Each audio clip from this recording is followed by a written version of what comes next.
Emmanuel Macron and the Abu Dhabi Crown Prince looked on and applauded after the United Arab Emirates Defence Ministry signed a record arms contract with Paris, the biggest international order ever made for French-produced Rafale warplanes, €14 billion for 80 fighter jets.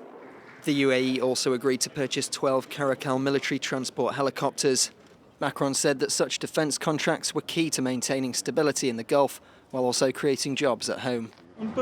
We can't counteract terrorism if we don't put ourselves in a position where we're having a dialogue with everyone and where we have strategic and trusting relationships with partners who follow our agenda. These contracts that we've signed today are important for our economy. They create jobs in France. The UAE was the French defence industry's fifth biggest customer from 2011 to 2020, and with the Rafale contract is following in the footsteps of Gulf rival Qatar and Egypt, who've both made orders. While Paris says arms contracts in the Middle East are in the interest of stability, critics argue that the French government is ignoring the human rights records of certain states. More specifically, that weapons sold to the UAE in the past ended up being used in war-torn Yemen. France is promoting these sales even though the UAE has played a prominent role in the Saudi and UAE-led coalition's atrocity-ridden military operations in Yemen.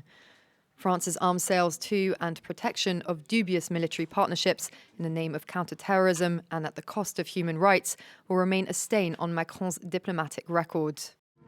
In December 2020, when Egyptian President Abdel Fattah el-Sisi paid a visit to the Elysee Palace, Emmanuel Macron defended arms sales to Cairo despite rights concerns, saying that such strategic cooperation should not be conditional upon human rights disagreements.